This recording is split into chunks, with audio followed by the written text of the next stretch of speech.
Yo, what up guys, I'm Sammy and welcome back to the Soul Brothers channel, and this is my performance review of the Nike Zoom GT Jump. This shoe is not as expensive as I thought it was going to be. I thought it was going to be like 200 bucks, but it's actually 180. It's available now on Nike.com. So if you guys do want to cop, I'll leave an affiliate link in the description box. But let's get it started right off with the tracciones. So as far as the traction goes, I needed to break it in a little bit. So at first it wasn't biting that good, so I was a little bit disappointed. I was sliding around, especially on dust, but then I kept playing in it, and after like a week it started to bite really well.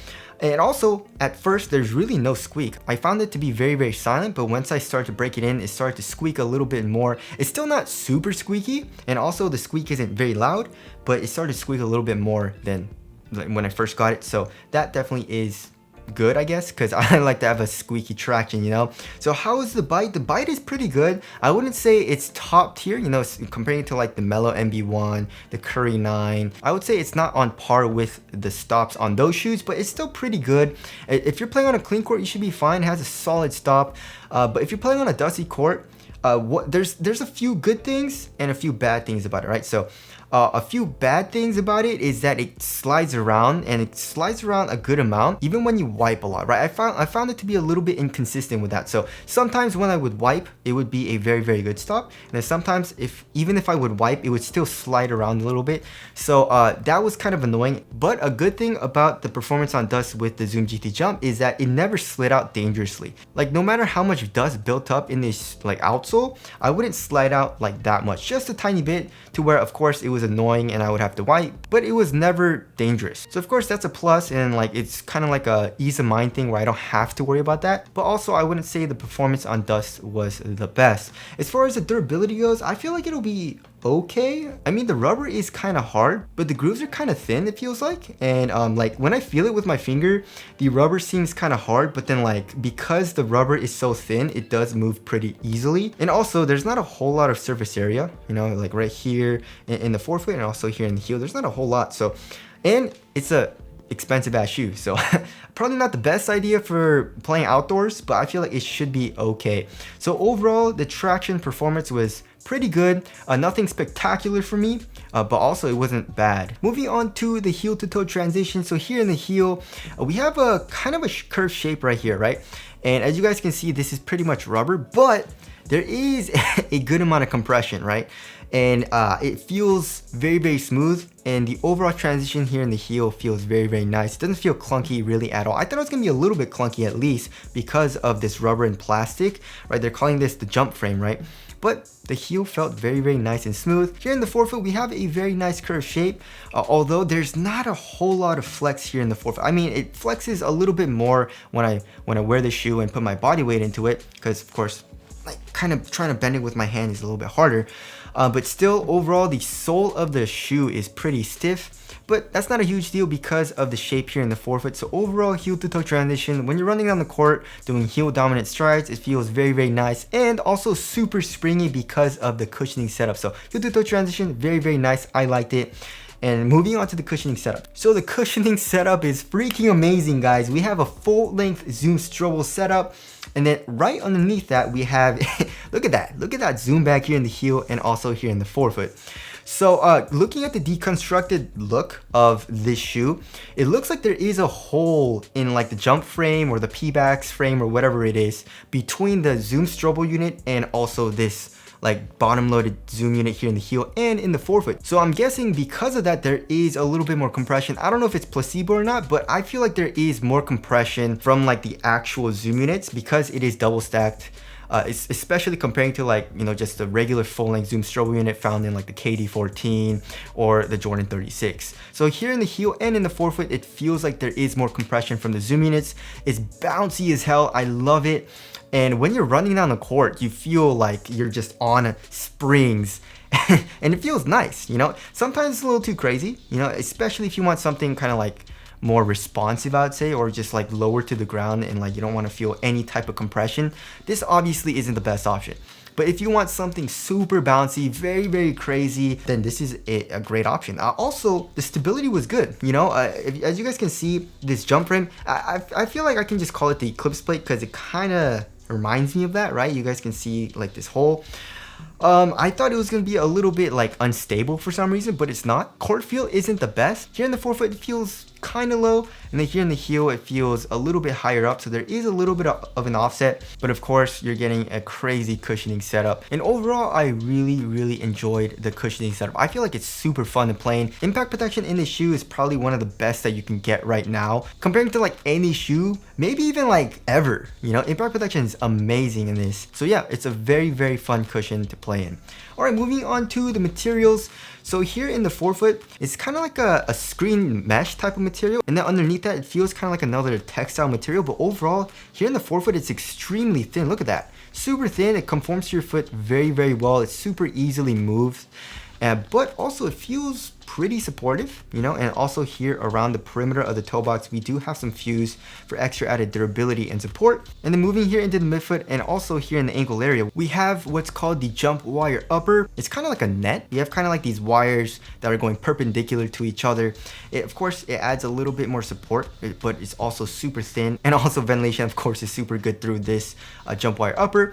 Also, we have fly wire pretty much in every single eyelet, you know, the first 4 here and also this eyelet as well. The last 2 eyelets do not have fly wire. As far as the tongue goes, we have a little bit of padding here on top of the tongue, like very minimal padding actually.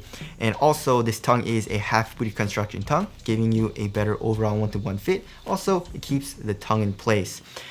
Here in the ankle area, there is like an average amount of padding, I would say. Nothing too crazy. It's not super plush or cozy, but also it's not super minimal. So overall, this upper is very thin. The quality of the material also isn't bad. I honestly don't really have any problems with it. I mean, it is 180 bucks. Maybe they could have used like better leather materials here in the back, also for the tongue. But overall, like on foot, it feels super minimal. It conformed to my foot very well. It felt supportive. It felt comfortable. So the overall material was pretty damn nice for me. All right, moving on to the fit. So this shoe has a very snug fit, right? So if you do want to go true to size, just make sure that you like a very snug fit, and also make sure you have a very skinny foot. If you don't, I would probably suggest going up half a size. You know, that's what I did, and it fits me pretty damn well. And also here in the toe box, it's still snug. Lengthwise, you know, I was still good going up half a size. I mean, there is a little bit of space, but it's okay for me. And then width-wise, this shoe is pretty narrow. So if you have a wide foot or you want a very roomy fit, I would suggest going up a full size. Also, this shoe is kind of annoying to put on because it is a high top. And also, there's not a heel tab. This doesn't really like go up that much. You know, modern shoes, most modern shoes have heel tabs. So anyways, this shoe is kind of annoying to put on. Not a huge deal. Doesn't affect performance, but just wanted to tell you guys. Moving on to the support and lockdown. So for lateral containment, I had 0 issues. As you guys can see here in the forefoot, we have this rubber piece coming up here in the forefoot acting as a sidewall. Very nice. Here in the heel, we have a little bit of the foam as well as the Nike jump frame coming up acting as a sidewall, and there is an internal TPU heel counter. So lateral containment, super good. Yeah, this shoe is very supportive. You're not gonna have any issues with that. As far as lateral stability goes though, it's not a very wide shoe, as you guys can see, right? But I don't know what it was. I really had no issues with it feeling unstable. You know, maybe it's because there's really no compression here. This is just rubber. Maybe that helped a little bit. And also probably the fact that it's a high top. And ankle support, I mean, it's not the best, you know, although it seems like it's gonna be good, it's not that nice, right? This material is pretty easily moved, and even if I tightened the last couple of eyelets super tight, I still had pretty good ankle mobility. Of course, it's probably one of the best that you can get nowadays, just because companies just don't make shoes with very good ankle support anymore, just in my opinion. Yeah, I mean, it's better than nothing, but it's not amazing. But for me, of course, not a huge deal because I prefer playing in low tops, and I did like the extra kind of like ankle mobility that I got from this shoe. So support and lockdown, I really had no issues with. And if you guys were wondering also with this kind of like cushioning setup, is it unstable or anything? Nope, I really had no issues with that either. All right, moving on to the weight of the shoe. This shoe is pretty heavy, you know, if I remember correctly, it's like 14.96 ounces, pretty much 15 ounces. Left pair, 14.89 ounces. So yeah, basically 15 ounces. That's pretty heavy.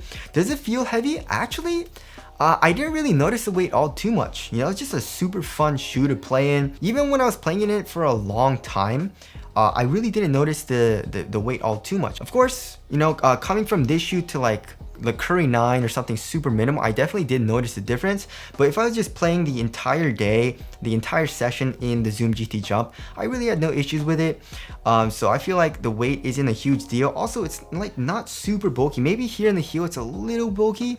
But overall, it felt very nice. The overall weight distribution felt pretty nice. It's just a little bottom heavy, especially here in the heel. It's a pretty responsive shoe as well. I mean, not the most responsive, you know, comparing it to like, I guess like the Curry 9 or something like that. The traction, pretty good. Cushion, it feels very springy, but keep in mind your foot is gonna be, you know, constantly going into that zoom unit, which does take a little bit of response time. So if you want absolute responsiveness, this probably isn't the best option. But again, for me, it was not a huge deal. I still felt pretty damn fast and springy in it. Materials felt minimal as well. So overall, I didn't really have an issue with the heavier weight of this shoe. As far as the ventilation goes, ventilation is pretty good. So this material, like I said, is super thin here in the forefoot. And then this jump wire upper, of course, as you guys can see, has very good ventilation. So your foot is gonna be pretty cool when you're playing this shoe.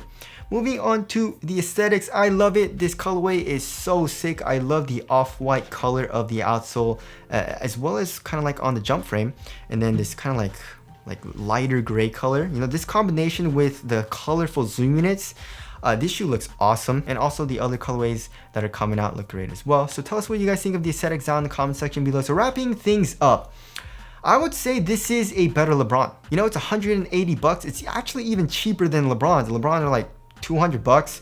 It's lighter than the LeBron. It's bouncier than LeBron. It's more comfortable. It's more fun to play in.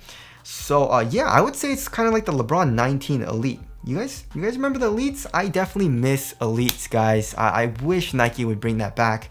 But yeah, I absolutely love playing in this shoe. But again, like I keep saying, if you're looking for a very responsive shoe, not the best option. But if you're looking for a shoe that's super fun to play in with the craziest cushioning setup ever, this is the shoe to get. So anyways, it is Soul Brothers approved. Again, if you guys do want to cop out, leave an affiliate link in the description box. But that's it. Thank you guys for watching, and I'll see you guys in the next one.